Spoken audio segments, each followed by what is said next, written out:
There's a trend that I've noticed that I think is a surefire way that a movie's going to be very good, very entertaining at least. User ratings online need to be very high, and critics' ratings have to be very, very low. This one fits the bill, so let's get 5 minutes up on the board and talk Scrooged. I'd actually never seen this one before, so I was very excited to see it. It had always been on the list to get to, and everyone cites it as one of their favorite Christmas movies, so I figured while going through the series, might as well take a look at it. Looking back at what other critics say, I was very surprised that a ton of critics really, really hated this. I thoroughly enjoyed this movie. There were a few caveats, but really, I was surprised most critics hated Bill Murray's performance, calling it way too cynical, which I very much do not understand because it's Scrooge. Dry humor is my absolute favorite, and because of that, I feel like Bill Murray fits the bill perfectly for a rendition of Scrooge. Before going into broader and everything else, I really think that Bill Murray is what makes this movie, because I think he translates that feeling of cynicism and sadness and desperation and greed into a modern world very, very effectively. But then everyone around him brings their own incredibly distinct flavor, which I think you miss a lot of times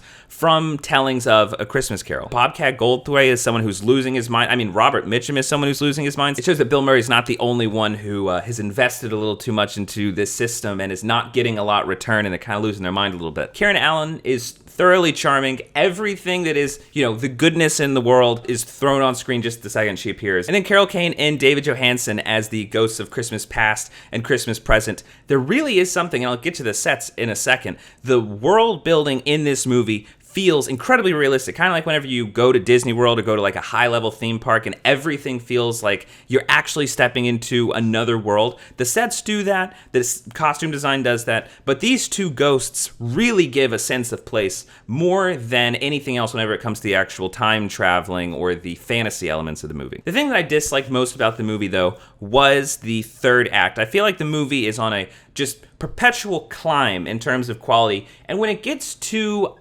Christmas Future, I feel like you just dovetail. Every other scene creates a real sense of time and place. There is phenomenal acting throughout this movie. The sets, the technical wizardry match the characters, and I think that's very important in the translation of Scrooge from back in the 1800s to more modern times. All the ghosts previous to Christmas Future have a physicality, and you can really feel the visual allegory from how it is that they portray themselves and the message that they're trying to get across. It's entertaining. Death does not have an atmosphere the way that the other ghosts do. With the other ghosts, you really can feel that you're taking Bill Murray's character from point A to point B. Whenever Death shows up, it feels like it is completing an assignment that this movie has to accomplish. The first thing that I wondered once it was kind of getting into Christmas Future was, why do we not actually have a performer? It feels very mechanical, and I don't mean cold the way that that segment's supposed to be. It doesn't feel cold at all. It just feels very mechanical, and that section I think feels the most dated in a movie that doesn't date very much at all. There's a point wherever he sees his employee, the frozen man